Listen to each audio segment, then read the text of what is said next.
What is it? The breeds?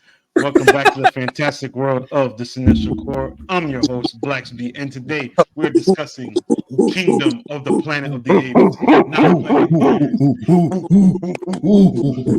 Apes. This feels racist if I do it. I don't like how I'm doing it. Ape You Together started it. Strong, I was bro. doing You it. gotta Yeah, do it. I know. But as You I gotta started do doing it. That's it, what makes it I not was doing it racist. with you. You were Ape the only Together one that Strong. could start it.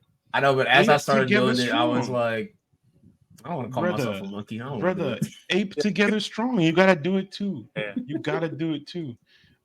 If you can't tell, we are talking about Kingdom of the Planet of the Apes, now playing in theaters, a continuation to Matt Reeves' fantastic, where we left off with Matt Reeves' fantastic story, War for the Planet of the Apes, which is a follow-up to the greatest Planet of the Apes movie, Dawn of the Planet of the Apes. That's just me being biased. Anyways, let's dive right into it. Because it's the absolute truth. Look, Thank you. Thank you. I speak more my better. truth. Let's talk. I Let's do- talk about it. Let's chimp it up, bro. I do want to say one thing. Whenever I see like a minority fighting for like civil rights in a movie, I always relate it to like the most immediate thing I can think of. You know, the Black experience, right? The X-Men. You know, I relate the mutants to that. You know, Lord of the Rings with like the dwarves. I salute them. You know, like a lower class Calling us society some trying to just get dwarves? up. Right? Yeah. But like I was watching the trilogy of Planet of the Apes to get used to this, right? To like brace myself for it, so I knew where the world was at, and I wanted to call Caesar a real nigga, but I couldn't do it without feeling like a racist because like he's a real nigga, You realize how but he's an ape. realize how all the humans are white? I did That notice too. this in this movie. That too. Yeah, shit, I- Majority Until the white end. people survive. No, until the very end. No, until the very end when they're in that bunker. But the Neanderthals, the Yakubians were. Yakubians. The Yakubians were- Yeah. The population of Grapevine, Texas got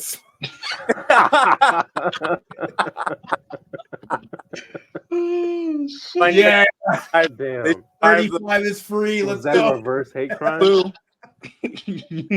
Reverse hate crime. I call that a W. They heard about it on the news and they're like, I told you the simian flu was a thing. I fucking Bruh. told Oh my god. you. So you Yeah, thought, He it's said, "We not wearing that mask." you thought I was What? overreacting when our neighbors moved in next door and look at the news. Look at the news now. The simian flu is going everywhere. I tell you, first it's the Rick Ross, and then next thing you know, they're swinging from vines. I'm telling you, better be careful. Versus the Rick Ross is absolutely diabolical. Let's talk about the simian stories thus far.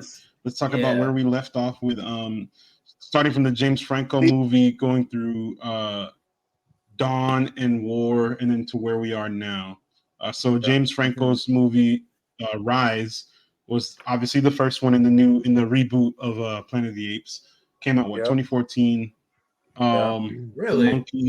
The monkeys were being tested on. The chimps were being tested on in Genesis Labs because he was trying to create a cure for Alzheimer's. That shit obviously went wrong, and everything went haywire. Then the monkeys start taking over. Mac and 2011. Nightmare. Dawn is 14 or 17. Oh yeah, thank you. It was 11, 2000. Because I remember Okay, I was I still in feel high like it's school. older. Yeah, It's Dawn older, is 14. Thank you, bro. Yeah, Dawn is 14. So yes, it went from 2011 with Rise, where the beginning of the simian flu. Dawn is where we picked up off that, and then War. Obviously, that's when we had Woody Harrelson, bald ass, the Colonel. Love you, Woody. He was in there. He was anti-monkey coalition, so they were out there going to war with the monkeys. He's a police officer. From Grapevine. He's Grapevine. Grapevine PD. That's crazy. That's crazy. We're gonna get hit with a lawsuit. Oh shit. No, but I think so. I told you we're monkeying around on this episode, man. That trilogy, I think we've established in the group chat, or we talked about how, in my opinion, and I think Graham's personal opinion as well, is one of the best, like just franchise, I think ever. I think it's, Rise is the weakest one out of all of them, but I think it does the necessary what needs to be done to kind of establish the story going forward, so that when you up, you're in the shit. Monkeys are talking or communicating, they're hunting, they're surviving, and you can feel the animosity between them and humans so that when war kicks off, now we have there. He's the messianic figure. His legacy lives on. He carries his people to freedom, and boom, there you go. So I think it. I, those movies work beautifully, wonderfully. Matt Reeves is a phenomenal filmmaker, and he elevates, I think, the work. Because the 60s and 70s movies were, for the most, like the classic, one of the 5 best movie endings of all time. It's one of the greatest movies ever made, I think. But they vary from like goofiness and campiness. They're dated, yeah. Yeah, and the budgets get smaller and smaller as the sequel, as more and more movies get made. So I think to kind of reboot them with a much more serious tone and with a filmmaker such as Rupert Wyatt, whatever, that Rise movie is one of my favorites, but I know it's one of the worst. But to get a filmmaker like Matt really elevate the material and really kind of be like the shepherd to like steward this franchise going forward, I think was the perfect choice. And can we glaze Matt Reeves just for a quick second, because we got to talk about, like you just said, those two. Rise is the worst of the 3, and it's not because it's like terrible. It's just the next 2 movies were more better. Like that's the term we use on this episode for shit that's really good. Dawn and War were more better. War was a great way to wrap up Caesar's story. And Matt Reeves, everything he touches so far is gold, man. We had the Batman in 2022. Can't say anything negative about that. So I'm excited to see his future here in the coming year. Really this year, right? The Penguin comes out this year. So yeah, that's all I had to say. And then West Ball glazing that man up too, bro. Picked up the story right after. We're not. You're glazing him. I try to throw him a softball. West If Ball I'm being honest with you, bro. If I'm being honest with you, I think David's the only one who's going to defend this movie, because I kind of fell asleep at the beginning. Graham will defend it too. I think I'll talk about just like I was really excited for this movie. I was a fan of the Matt Reeves movies. Oh, what were you gonna say, Az? Sorry. I was gonna say, I think a neat thing we could do is say what the budget was versus the box office. Because I feel like it's not indicative of a film's quality, because sometimes it just doesn't match. But I feel like it's worth mentioning. So the film, not including marketing, usually about double that, is usually about what you get. Right. But it's about 160 million, accounting for doubling. It's about 320 million, including marketing, right? About around that. So far, weekend box office alone, it has managed to make 58 million. So it's on a slow crawl to make. It's got to make maybe about five or 6 times that, and make at least break even. But it's it's way there. But I don't know. They like that monkey shit. Now with the word of mouth, I'm about to give it. When talking about, it's very important to note, like kind of like the state of like where movie going is now. Like most movies make a profit. They'll be lucky if they break even. So the fact that this movie being the 4th series that's been rebooted a couple times already is gonna at least make back its budget. Like you said, very indicative of like how strong a franchise it is, and like just how important it is, I think, to like love these movies. People are gonna go watch these films. I think regardless of how we feel about them, I think they're super popular. People really like them, and I think really cool concept that it is always gonna hit. So yeah, I think. I actually have made a mistake. My apologies. Me too. That's what I said when I bought my movie ticket. Well, you're gonna have to disagree with the $141,526,272 this piece of shit's made worldwide. It's already made back it's already damn near made back its budget. Wow. That's a shame. That's worldwide though. It's worldwide. Yeah, its domestic box office is still, it's about 68 million. So it's about 40% of its budget. But that's still pretty good. That's not bad. It's not bad. And only on the weekend too. Amen. Amen. It's cooking. It's cooking. Most movies I can't make hate that like so. Like you said, it's a very strong indicator of this franchise is kind of like power, you know, and they. Sorry, but where were you? Where were we at before we had said that? I think we were breaking down the good. Shit. Yeah, we're talking about we're gonna dive into what we liked about the movie. We'll talk about all the positives that we have for Kingdom. We'll talk about the dislikes afterwards, and we'll just keep going into the next topic. But yeah, what did you guys like about Kingdom of the Planet of the Apes, you guys? What was your best part? I think I saw it the most recently, save for you who saw it today, right? I saw it today. You saw it today, Luis? Okay. So I saw it last night, and it was I had watched all 3 of the original trilogy, so these were fresh in my mind going into this.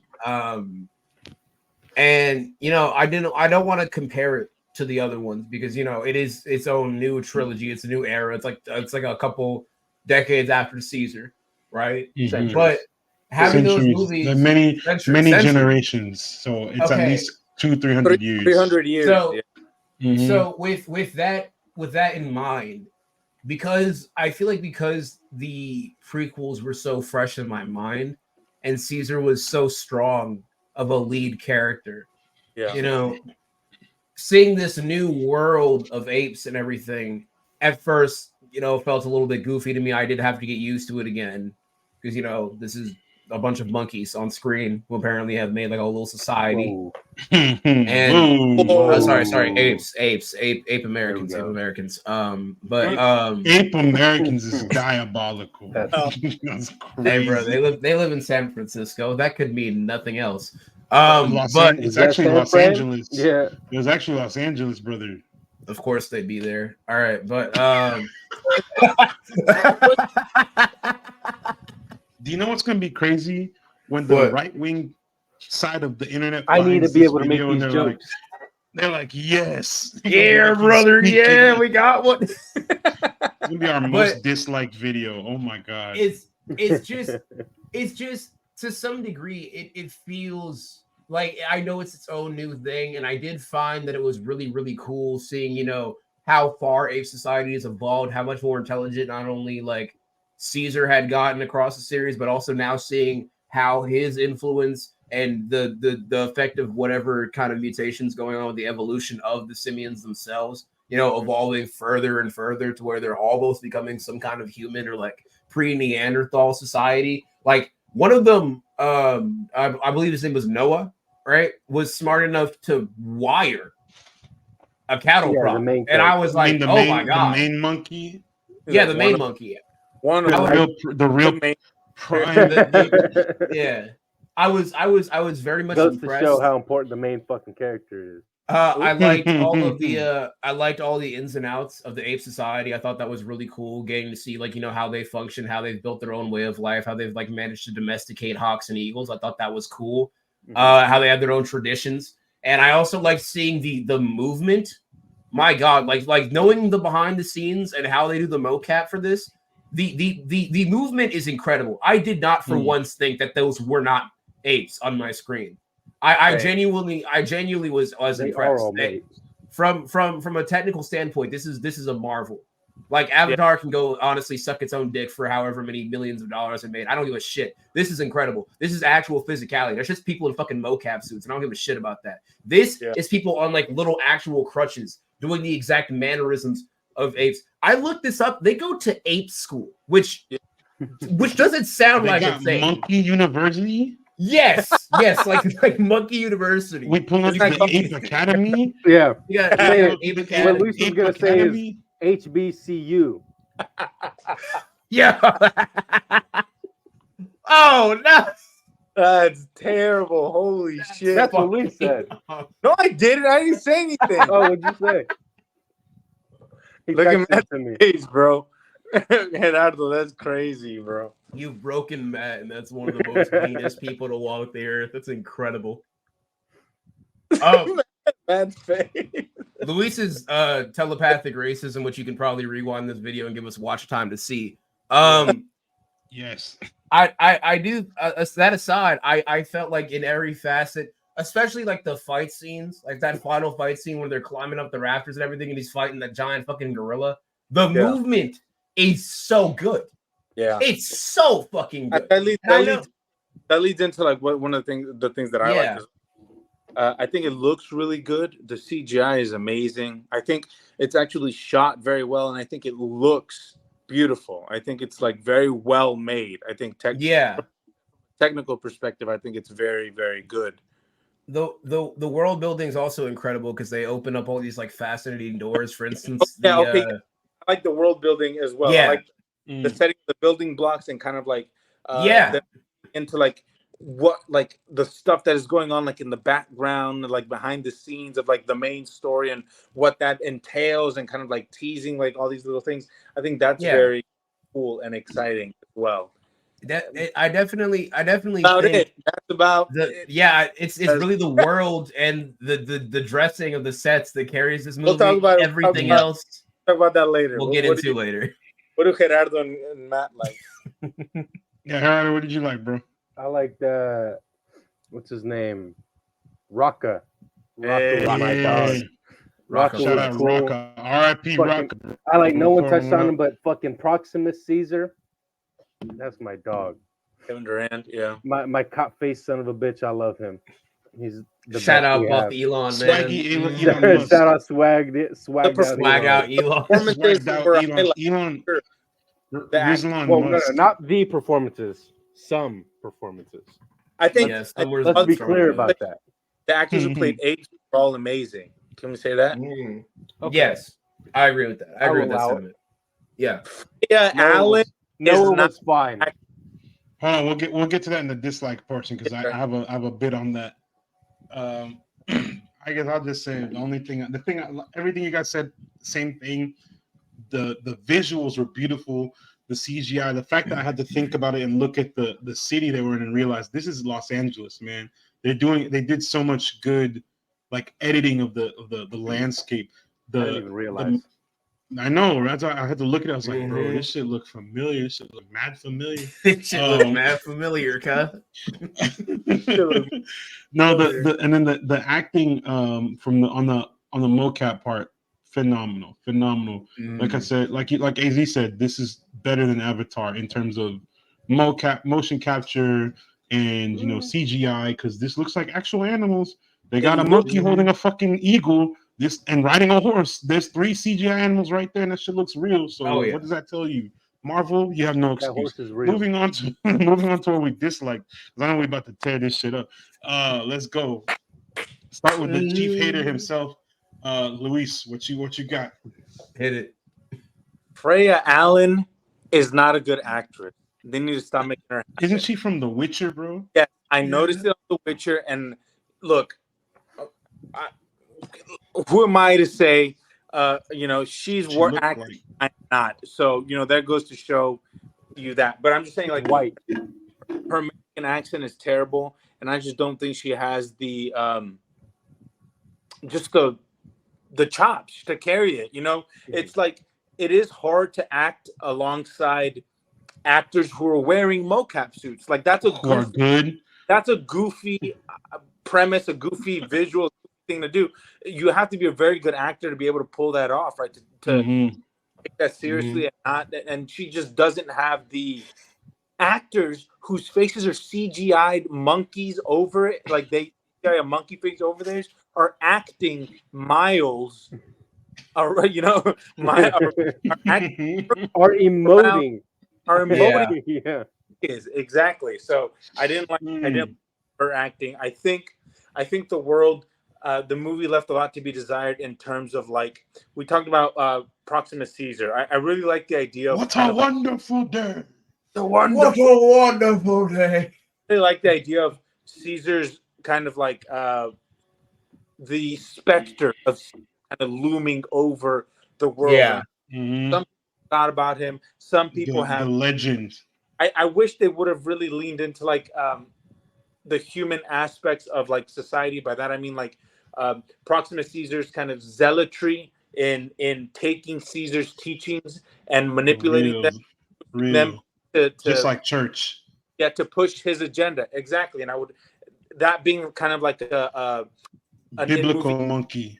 How religion is used to move masses, and a lot of it is misconstrued and taken out of context and stuff like that. Like that would have been a really cool idea that they touched on but didn't really dive into. The Acolytes of Caesar, which Rocco was a part of, like that as well. Like there's a lot of really cool and interesting ideas that I think the writers really were like, I like that, but they didn't. I don't know if it's purposeful so that we can then explore that in the future movies or not. But that's just something that really frustrated me because I felt like the movie kind of dragged, towards from the middle to the end. The second and third acts, I think, dragged a lot. And I think it would have been filled in with more of those kind of, if it had something to say about those ideas, it would have been a much better movie. It would have been a lot more engaging and a lot more dynamic, as opposed to just kind of like, well, I'm here and yeah, we're slaves. Now we're done. Like it's just kind of like it jumps, yeah, and it's the thing, a whole lot of nothing, Mm-hmm. And I don't like how it seemed like it was a table setter. I know it's the first in a trilogy, but it was very apparent that they're like, we're gonna have 2 more of these, and this is just the beginning, baby. Strap in. 2 more movies to go, and that bugged the shit out of me because the game is on. Even though you need to tell a cohesive story and like one that's like rewarding and pays off and is engaging, and I just felt like it lacked a lot of that because prepping you for the sequels, and that bugged the shit out of me. I will on what you just left off on, how they're prepping, like this is the first of a trilogy. This felt like the episode 1 of the new trilogy. It was for the most part pretty boring. Yeah.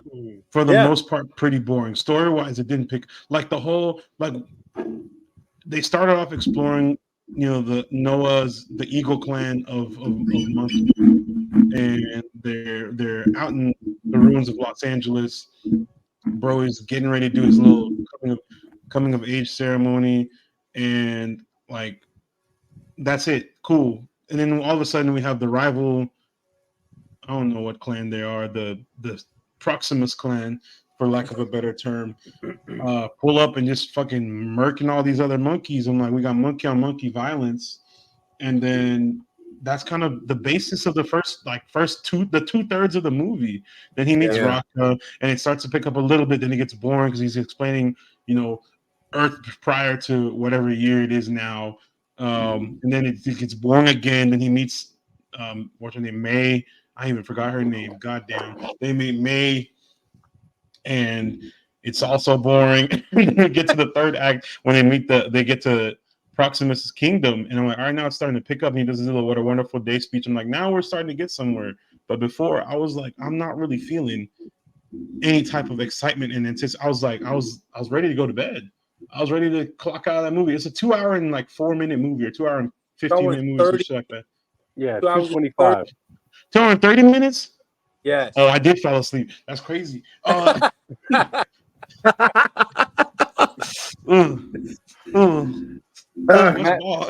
didn't even see William H. Macy. That's crazy. Oh no, I saw him because I was like, "Hey, Shameless." He said, "Frank." I said, "Hey, Shameless." He was the best part. That boy was hilarious. What did John not like?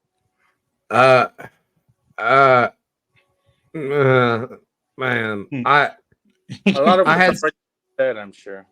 I had some time to think about it because I watched it yesterday, and I was like, my aunt was asking me how the movie was when she picked me up from the theater, and I was like, I want to give this a good score, but I don't feel like, I feel like there's something missing, and I didn't have time to like really think of what it was in the moment. Now that I have had time to think about it, there was a point, and I think it was a little bit after they started traveling with Rocca, where I had Googled the runtime of the movie, and that's usually never a good sign. No. But when I saw it was 2 hours, cooked. Yeah, when I saw it was 2 hours, I was like, okay. I mean, I watched the Batman like 5 times. I can probably do this. But then I realized that's Batman. That's a pre-established character. These are new people. This has to grab my interest because it's the first installment of a new trilogy. It would be like if you fucked up a job interview and instead of being professional, you just flopped your cock on the table and said, get to sucking. Like I might indulge you, but I'm still, I'm probably not gonna hire you. I'm not gonna have you stay the whole time. Same with this movie. I was just like I kind of found it formulaic. I didn't find it to be anything really groundbreaking or impressive. The world and the set dressing really couldn't save it because narratively it feels like it drags and it has all of these really great ideas, but it's pretty much just all foreplay, no fucking at all. It's just an extended striptease of a movie. I didn't get my dick wet at all. Actually, no cock left trow in the slightest. Because the whole movie, it just edges you with all these little tiny concepts of like, oh, there's other ape clans. There's other places you could be. There's other interesting things. Oh, you want to see them? Too fucking bad. Come back for the sequel in 5 years. Like it feels like getting blue balled. That is it sounds hypersexual. I did not expect such a sexual explanation to a monkey movie. That's crazy. This is the best explanation I can find. Sexualizing chimps. Okay, the least sexual way I will make this. Put me in all of my non-white for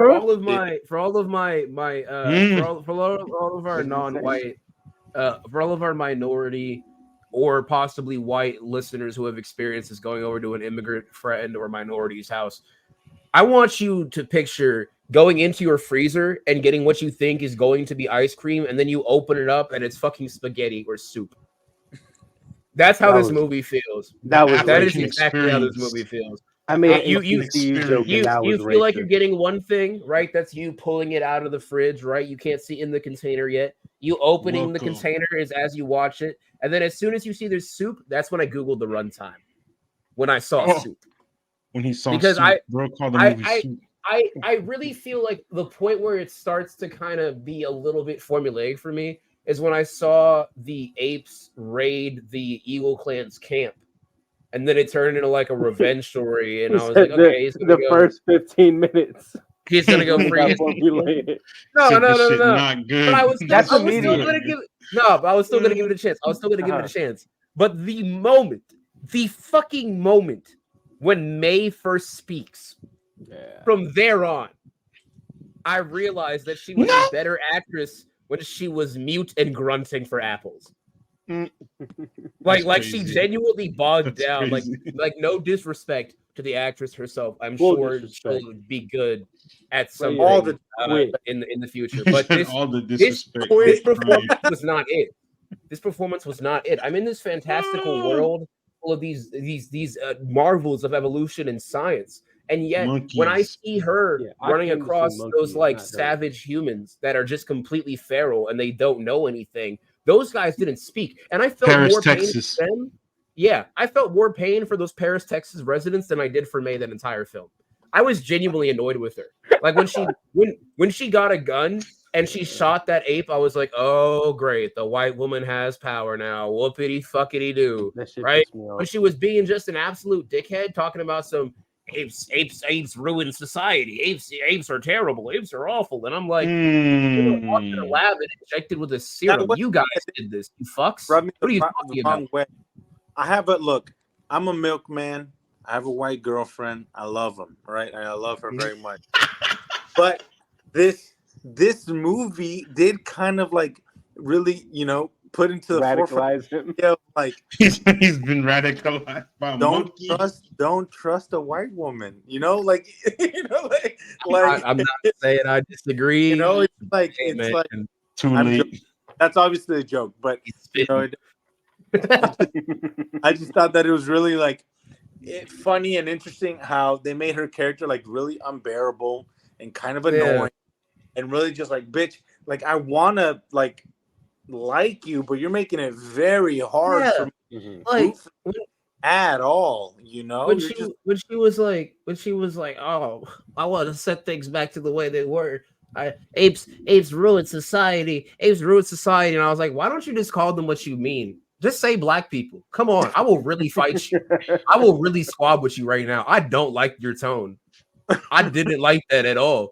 Because she just kept like, I understand they tried to do like the whole symbolism thing of like making her like relatable, and they're like, you got to see where the people are coming from. But I'm like, absolutely, I've seen the first 3 movies. People are terrible. Respectfully, not once did that I was agree the point. That was the point of the first 3 movies. People are terrible, exactly. And that goes into that's gonna roll into my next point for this episode: the ape versus human dynamic, and not in terms of their dynamic on screen, the dynamic with us, the viewer.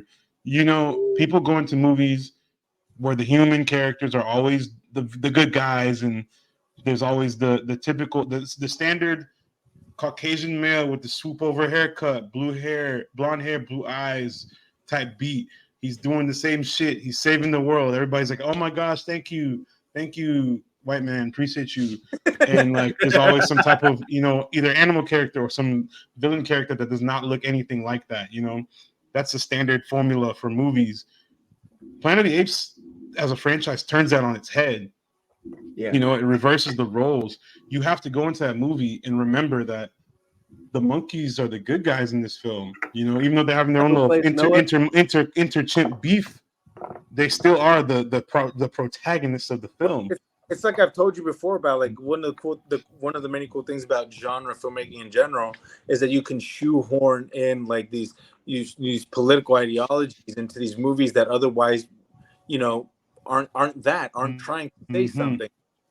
You're trying to say something that is deep and that has meaning but you veil it under the guise of science fiction, right? And so the Planet of the Apes have always been about colonization and subjugation and racism, and so it's really interesting that the previous trilogy, the Matt Reeves movies, didn't really touch on that much, I don't think. But probably because it was just getting started. The humans are too busy trying to survive. And this one, I think, is starting to lean into that a little bit more, right? And we're seeing it within Proxima Caesar's clan, and how they subjugate and colonize the other monkeys.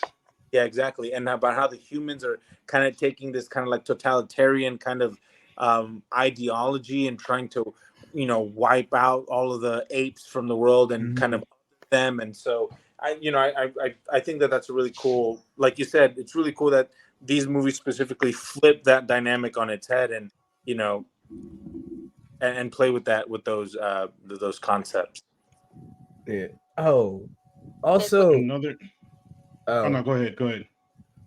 I was gonna say, Luis's subtitle for his name reminded me. Koba is a much stronger antagonist than this guy, and I don't even want to say that based off of like the entire trilogy. I want to say that primarily based off of like the second Planet of the Apes movie, because that's where he really was actually an antagonist. Yes, shout out Toby Kebbell, bro. Yeah. And then in this movie, when they have Proxima Caesar, I found him cool. I found him very interesting. I just feel like he should have had more play. Wasn't enough of him. He's undercooked is the problem. Yeah. You know why? It's because they devote more time to the fuck-ass human characters, which I thought we were getting rid of. I thought we were done with that bullshit. Hey, it's called Kingdom of the Planet of the Apes, monkeys, not humans in the Planet of the Apes. The Witcher dog shit ass. And also like even at the end when they had like the flood happen, right? Real Noah's Ark type beat. The gorilla that Noah fights. Big monkey. Noah fought a flood. I just processed. That's so see? Stupid. That's so fucking stupid. I hope wrote this, Josh Friedman. That guy's this man is writing Fantastic Four. I just want y'all to realize. Dude, it might as well have been. He wrote Avatar 2. He's not a bad screenwriter. He wrote Avatar 2? Yeah. That explains why this movie feels the way it does. That's why that movie was, that makes sense, because that movie was long as fuck for them swimming in the goddamn water for no fucking reason. Give me 2.5 hours of or I don't give a fuck. When it got to the gorilla fight, I felt like when it was fighting the gorilla, I was like, oh, I mean, I thought this would have been like Proxima, but I mean, this is fine. It makes sense. You know, we haven't really had much time with Proxima. He would have more of a grievance with this gorilla because they've had this whole rivalry film, right? So this will be fine. I'll enjoy this better, right? And then the gorilla died. I was like, wow, all right, that's the end of the movie. That's it. And then I found out Proxima was alive, and I was like, oh, you're still here. Neat. It was the weakest fight, followed by the weakest like fight slash death. They tried to Black Panther waterfall fight him, and that shit was just not good. And then they gave him a little ooh chant, and he got picked up by eagles. And I was like, bro, Doris. Oh my god, no, bro. They should have had him squared up. They should have had him throwing fisticuffs. I need to see monkeys throwing hands. They not like us to him. That's why he got so weak. Their version. Yes. It's just cooking. It's just like minor. It was something about the ape human dynamic that I was gonna say is I really like Dawn. I think it's the best movie, one of the best Planet of the Apes movies in the whole catalog.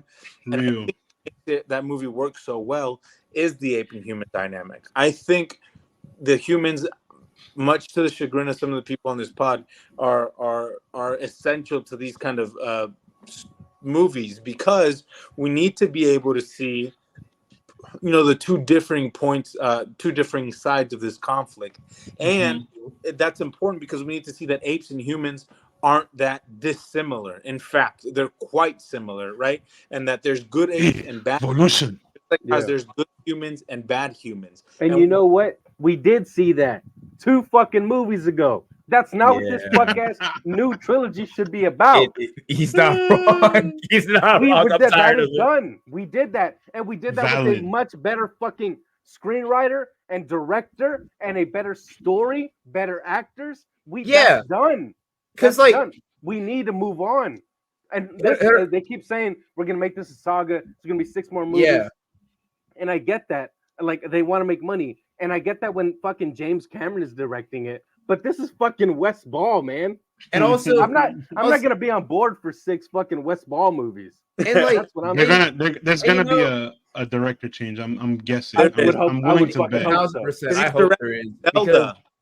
Because you know how the first one sets up, not even the first trilogy, but like the first movie sets up is going to be a battle of humans versus apes, right? And then the final one establishes like a little bit of infighting between apes and apes because some of the apes still support Koba and they're fighting with the humans, right? I would have preferred if this trilogy started and it was just ape on ape infighting until it gets to like one final kingdom at the end of this trilogy. I would have preferred that. Like a Game of Thrones. And they're gonna make us wait 2 more dog shit movies. Yes. Shitty fucking actors who can't do an American accent. Instead, just make her British. If the story is that she lives in a fucking bunker, why does she have to do a dog shit accent? I know. Let her just talk. Like if I wanted to watch a story of a brunette in a post-apocalyptic place go into a vault to help humanity, I would rewatch Fallout because that's actually good. This is not. This is mediocre.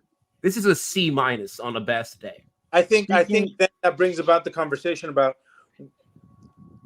if the human character, they need to learn or figure out what to do with the human characters in this trilogy. Because like you said, we've already had that movie and Dawn and in Rise and in War, right? So you don't want to see that.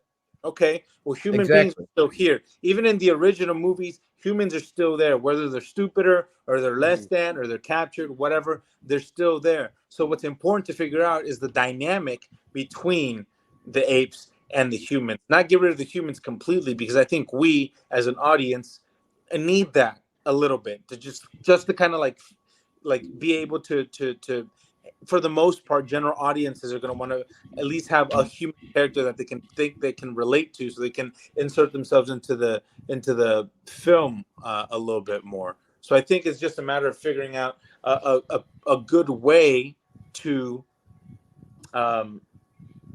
write those. An interesting right now. I don't relate to any of those human niggas, bro. I'm Yeah, not getting. I got I'm an not running idea. around like that. Honest, I yeah. smack the shit. I Josh Friedman smack did the not shit out write of Gorilla right Avatar: now. Way of Water. Oh God. I smack the shit out of Gorilla right now. I'm not relating to them motherfucker, bro. Say also, I didn't like how she said we want to go back to the way things used to be. Mm-hmm. I was like, what do you mean by that? What do you fucking mean by that? How far back you going, bitch? What do you mean? It used to be ours, right? Yeah, I'm like, what you mean ours? Whoa. What you mean ours? She said these DEIs are taking over the world. She said I can't stand by these DEIs. Kingdom of the DEI. That's what she called it. And then when they got in the fucking bunker and she's like, this is a human place. Humans built this. This is human stuff. I'm like, and she said, you DEI kingdom, you can't take our plan. We're taking our country back. I was like, didn't you? Also, I'm not saying subtext, but she did have to ride the back of a minority in order to accomplish her goal to get where she needed to be. I'm just saying. You know what? Westball, I apologize. You cooked. Right West, I did not know you balled like that. West ball. I owe you an apology. I was not familiar with your game. You said this is a C-. Let's go ahead and give us a ranking because I feel like we're all going to have some type of. At least it's not a 10. Certainly not a 2 because we've watched some shit movies, Madam Web. Yeah, but it's definitely not going to be up top. So let's start. Luis, what's your ranking of this movie? I'll give it a 6. I think it's above average. Yeah. I don't think it's not terrible. It's got a lot of redeeming qualities. I think the first 30 minutes are really good. What about the rest of it? I think the CGI is great, and I think the world building is pretty good. So it's not terrible. It's not great. It's whatever. Kingdom of Planet of the Apes 6. Bro said 1/5 of the movie is good. 6 stars. Fuck this movie. 4 stars. They kill all the characters I want to see. They kill fucking Rocka. They kill Proximus Caesar. They keep that dog shit fucking kid from The Witcher. Fuck this movie. 4 stars. Damn, bro. Jesus. Nah, bro. What's Rise? What do you give Rise? Rise? That's James Franco. 10 stars. That's right. 10 stars. That's crazy. That's right, baby. That's crazy. I wish he was my professor.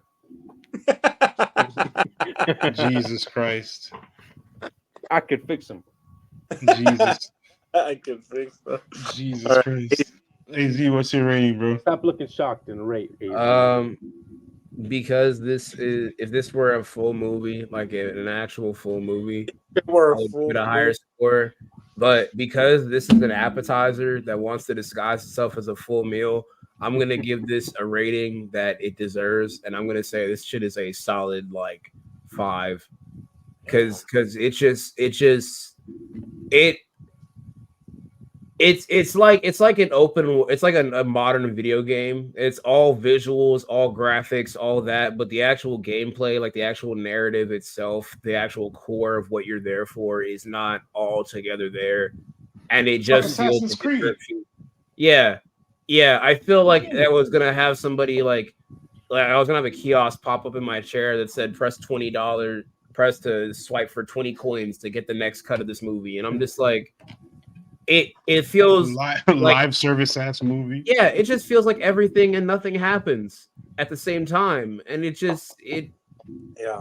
and to end your villain's life via a musical number, basically, like fuck that. They hit him with Footloose. They had a Disney finish. They literally said, "When I saw her face, dun dun dun."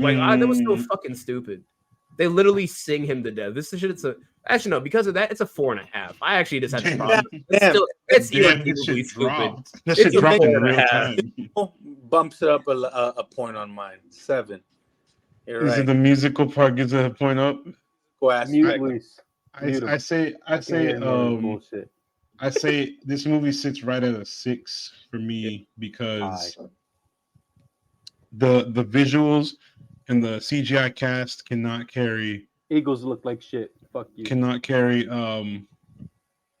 it's not poorly written, but it's just not it's not gripping enough for me. It wasn't gripping until the third act, and that's never good.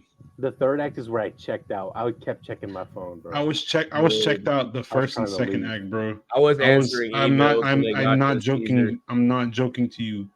I fell asleep. I'm about to stop. I was trying to do math to see how long it was until I could leave the theater. I genuinely was. You know how like we saw. You know how like we saw Dune 100 million times, and that one dude saw it like 30 times and got like all those tweets. I tried to do that and watch this shit in IMAX. I saw that. No, I'm stopping that right now. No. After like the sixth watch, I was like, yeah, no. Lie about it. Be like, I can't. No. I wouldn't even feel right to lie about it. I wouldn't even feel right to lie about it because then they're gonna know. No free clout. Gassing. They're gonna know I'm gassing. On record, they're gonna make May and Noah the main antagonist and protagonist of the trilogy. They're gonna make them go at. I called this already. They're gonna make them go at odds.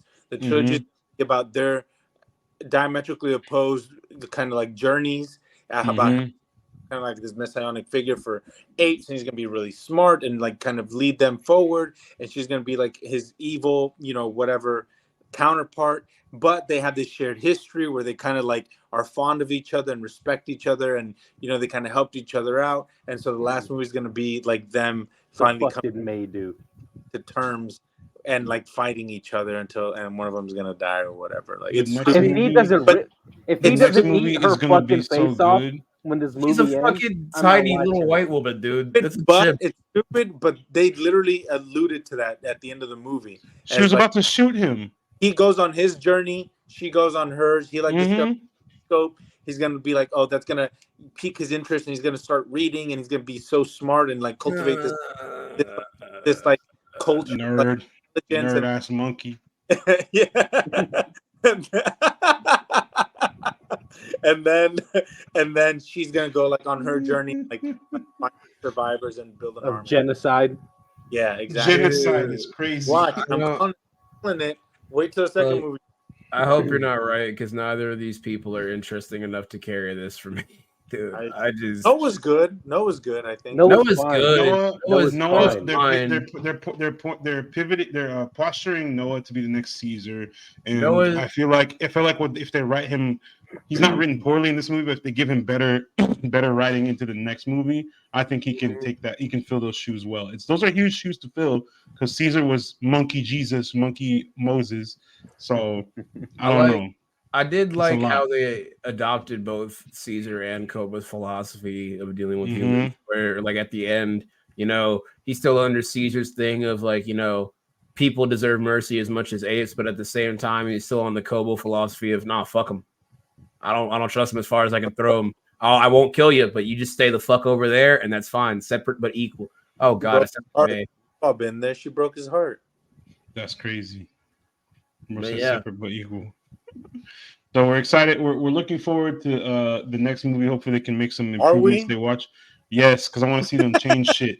I hope there's this episode. Whenever they make two planet, two apes, I want to see that shit. I want to see West Ball dragged on the street of Hollywood like Gaddafi, bro. Fuck this. West Ball biting the curb 4K footage. Like American History X. Jesus American Christ. History West. Going from Matt Reeves to West Ball is crazy. I figured the director had to a bad bit. No, y'all ever heard of Bud Dwyer? That's what I want for West Ball. Remember when we first discussed who was directing this, and they said it's the Maze Runner director. I was like, oh man, that's when I knew this dude made a Maze Runner. Man. I remember saying, "Oh, that tracks." We were having the conversation, and we were saying that we were excited. And I said, "It's the guy who directed Maze Runner," and we all went, "Oh, brother, this guy." And then I still gave him a chance. Yeah, he fucked it up. Fool me once, shame on you. Never. And now he's twice. Now he's directing Zelda. That's my dog. I don't know who that is. Look him up. Oh, that beings out on TV. Huh? This guy who blew. I Boo's brands out on live TV apparently. Jesus, my hero. My hero. And that's a wrap. I think that's enough. Monkeying around for today. So that is another thrilling episode of the Cinestro Core in the books. Real quick, let's shout out our boys over at Backstage OL. All your Hollywood information will be right there. Follow them at Backstage OL. Tap into what they got going on. Follow our boy Tari Single on Twitch AZ, tapping in on the Twitch stream, jumping on there, playing some games, talking some comics, all types of great stuff. Playing Real Check comic this week, story, baby. Doing that. That's a thing. Yes, sir. Probably watch that whenever I follow do it. him at Tari Single on Twitter and YouTube. Real comic historian right there. That's the guy you need to tap in. And last but not least, go ahead and follow us on all platforms at Cinestro Corp. We've got an epic lineup coming in this year that you don't want to miss. We got the summer slate about to kick off for real this time. This little week was a bit of a joke, but we about to kick off in real time with June, July, or the end of May, June, July, going into the August. Anyways, that being said, remember to smash that like and subscribe button so you can never miss a beat. Show us some love by leaving us a stellar 5-star review wherever you catch our podcast. Go ahead and spread the word about our podcast in our YouTube channel far and wide. Share it with your friends, your family, and our entire network.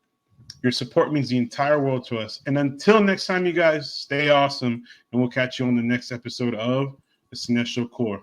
Peace.